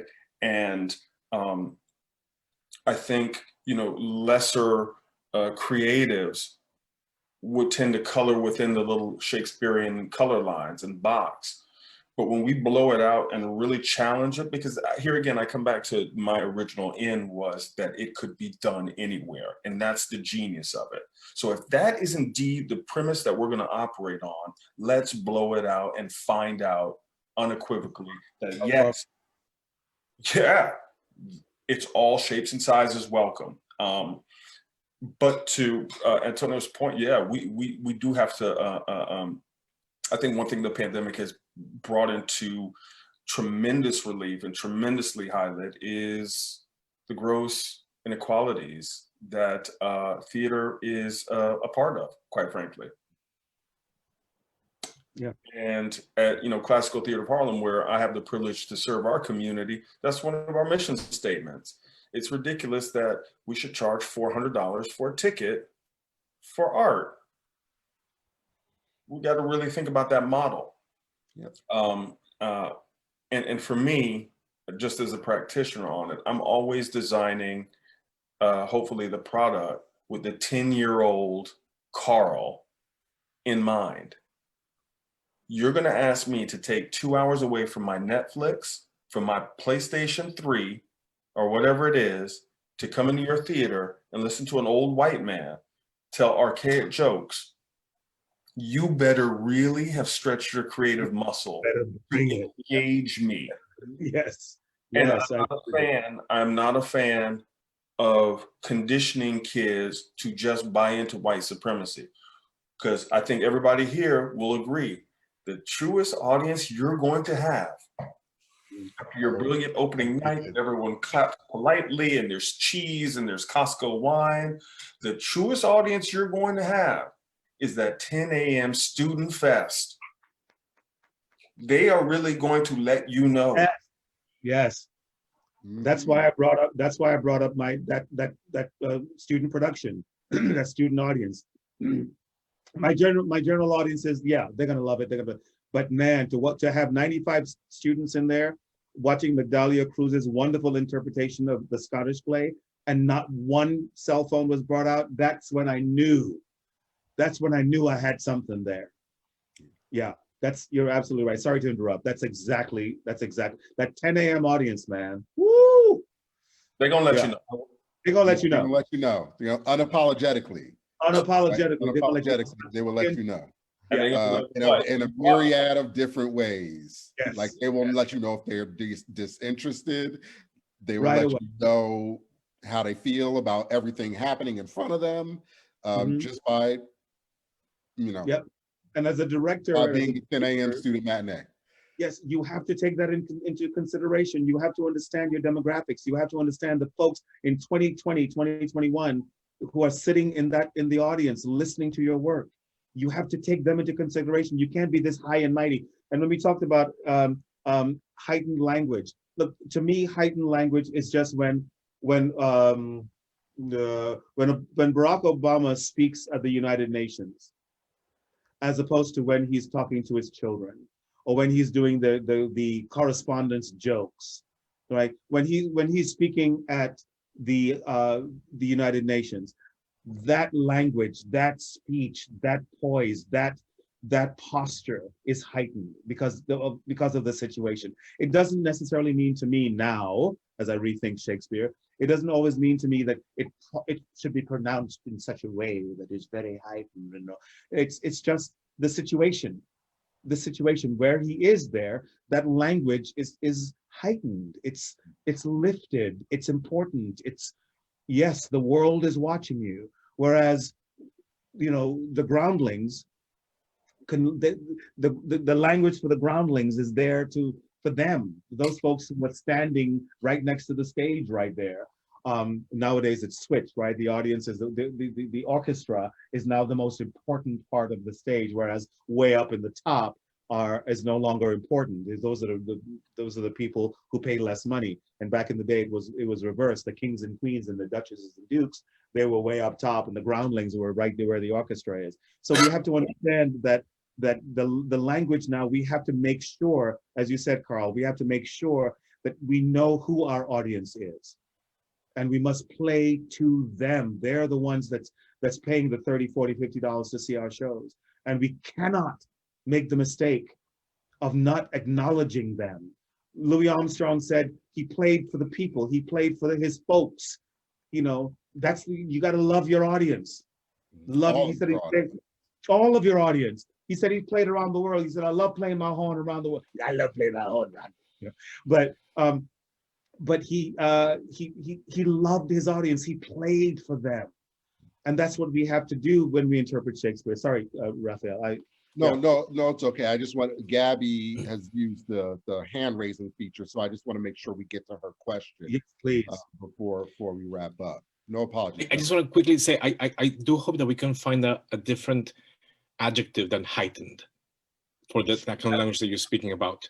I personally use eloquent, because the heightened, the lower, Shakespeare is still monarchic, and it came from that kind of royalist kind of thing, and the groundlings and all that kind of stuff is weird. And we can find a better adjective for that. Absolutely. We have a whole panel on problematic language. I love eloquent. we could have a whole panel on just that alone. Yes. Yeah, I know you're trying to move us on. I just want to add that in this conversation about what's Shakespearean and who belongs, that 10th grade, 11th grade audience, that's Shakespearean. right? The audience that will talk over you if you are not fired, audience that will throw oranges at you, you know, like the audience that will just walk away, do what they want to do.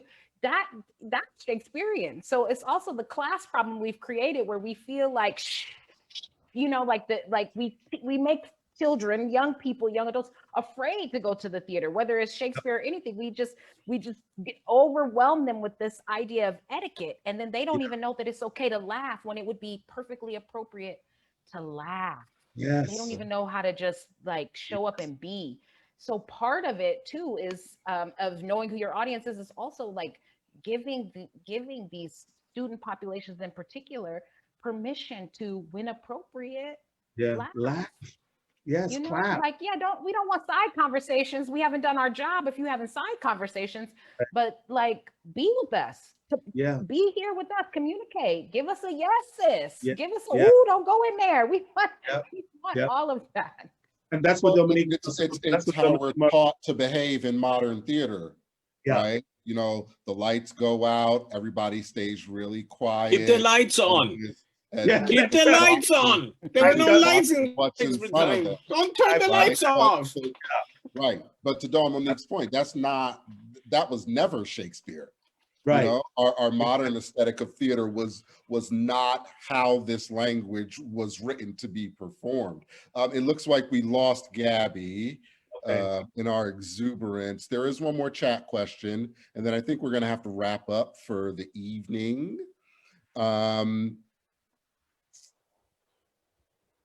How do you stay true to the text while expanding it beyond its usual territory? Do you believe that Shakespeare is able to fully embody you and your culture, or is there still I guess, something left to be desired? That's a Carl. Go ahead, Carl. I know you. You know, no, I'll take a swing at it, but for me, so aptly put, you know, he's dead. And I firmly believe that he's so playful that he'd be like, oh, damn, why didn't I think of that? Of course you can muddle that and speak gibberish there. Why didn't I think of that? So I think here again, it comes back to my just personal thing of we have really distorted the view and made it super precious and super fine china that we only bring out when, you know, the rabbi, the imam is coming, and then we put the delicate thing. I think it's much more rough and gruff and like down and dirty. And then we find the moments of elegance. So to me, yes, we have to expand the canon for sure, without a doubt. You know, you have to include, you know, I think this is where we are in our point in time now, why aren't more women in this illustrious canon? Why aren't more writers of color in the canon? Where's Dumas in this conversation? Like, there's a ton of work to be done, a ton of work. So it doesn't satisfy. It's not the end all be all. But here again, I want to be super clear. I'm not throwing out the baby with the bathwater. There's some really great stuff in there. When you look at the human experience, the things that, you know, Lear goes through as a man at a certain stage in my life, I'm like, yeah, damn. Thought about that too. Yeah, that is super petty, but I can be petty. So I don't want to just, like Maddie brilliantly said, we're not here to cancel, but it could be a yes and situation. Yes, Shakespeare, but also let's spin it with Carlisle Brown, who's doing African Company Presents Richard III. Let's have them in conversation one night. Let's do Othello in conversation with Red Velvet one night. Like, we can seriously go, the platform, the table has been set, but we should expand the conversation. Just as all the editors of Shakespeare, if you go into a bookstore, you go into the Shakespeare department, you're gonna have the classics, you're gonna have Signet Classic, you're gonna have Pelican, you're gonna have the Riverside, you're gonna have Arden, you're gonna have all the Oxford, you're gonna have the Kitteridge, you're gonna have all these editors taking Shakespeare's words and changing a punctuation. You look at one version, there's a punctuation, there's a comma. You look at another, it's a colon. You look at another, it's an exclamation point. Everyone is taking Shakespeare and making it their own. There are so many editions of Shakespeare. Why? because Shakespeare is every man. Shakespeare is every, there's scholarship that says, well, did one person write all these plays? Or is Shakespeare a conglomerate of 2, 3, 4, 5, 6 people? Who cares? It's just, it's the work. And we have to be able to say, if all these editors decide to take Shakespeare and put it in their language and make sure that nope, I think it's an exclamation point here. Nope, it's a colon. Nope, it's a comma. And then they write all this scholarship of what does a comma mean in Shakespeare? What does a colon mean in Shakespeare? What does a semicolon mean in Shakespeare? Then we can take it, and anybody can take Shakespeare and then say, oh, this is how I interpret it. And Shakespeare, as Carl said so eloquently, would probably applaud that.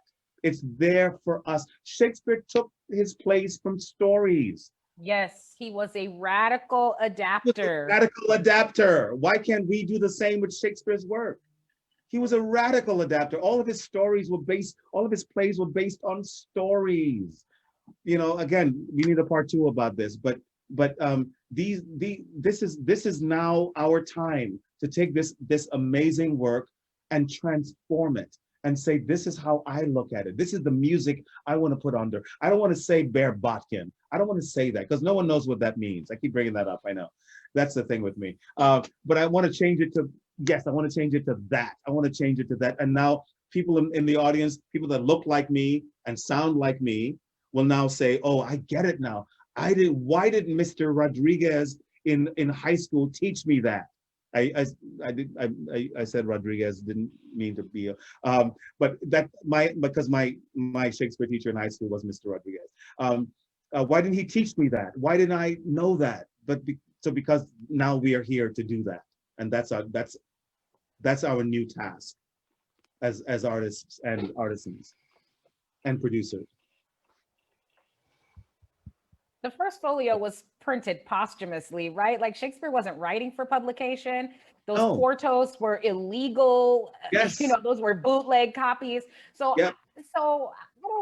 There's no stay true to Shakespeare's text. It's like the actors sort of kind of remembered that this was the lines that they said, right? So like if the goal is to be as true as you want to be, Shakespeare wasn't true to the English language. He invented over 2,000 words. Like Carl said he made up. Yes. And just right? imagine all those English editors doing a common color, all those closeted white people in England in some musty library discussing a comma versus a colon. Like, oh yes. Gosh, Drew, get out of the closet, sweetheart, and sing it. Yes, my speech teacher, Juilliard, Edith Skinner, we used to cross out commas, and we used to cross. She would literally say with her lovely, bony, wonderful fingers, cross those out. Cross out the commas. Don't pay attention to that. Think of the thought. It's just the thought of it. And you're right, Antonio. Well, I think it's a comma. No, it's a semicolon. I think. Well, I don't know, Roger. To be honest, every time I direct a play, I take all the punctuation out. Yes. Yes. Punctuation is good for reading, but not for it's speaking. For reading, but that's a different conversation. It is. That is a different conversation because I am like, play that comma. Play. No, I want you to treat that more like a semicolon, and that's in every play. That's not just Shakespeare. Like like I'm directed contemporary plays. Like, no, I need a little bit more on that comma. Yeah. Oh, yeah. What you can do is if you pitch that next thought up, then we will barely hear the period at all. And then we don't have to add a pause. I mean, like I'm a punctuation, like, give it. Oh, I love it. And I end up take them all, edit, delete, just give the words. I'm working on a Pericles right now, and I cannot tell you how much time I spent changing punctuation, Dawn. So I'm in your camp on that. And I will also say that 5 years ago, I would be horrified at what I've done to this script. I would have been horrified at what I've done to this script. And today I'm absolutely fine with it. And I actually think it's going to work better. So Pericles was not written. There's different acts of Shakespeare. Yes, yeah, absolutely. That was the biggest problem with it to start. Like Shakespeare didn't write the entire script of Pericles. Everybody, the scholarship knows that. So, man, do your thing, man. Do your thing. Absolutely. Well, I'd also do that at this point with any Shakespeare play. Sure. To everyone's point, to Dawn's point about Shakespeare himself being a radical adapter. And I think we have to combat the colonized origin of the work, and for us to be able to tell our own stories with our own cultural specificity. I think we have to be able, I think it has to be malleable for us and in our work. Hey, look at that, natural caesura. Were you gonna say something, Dawn?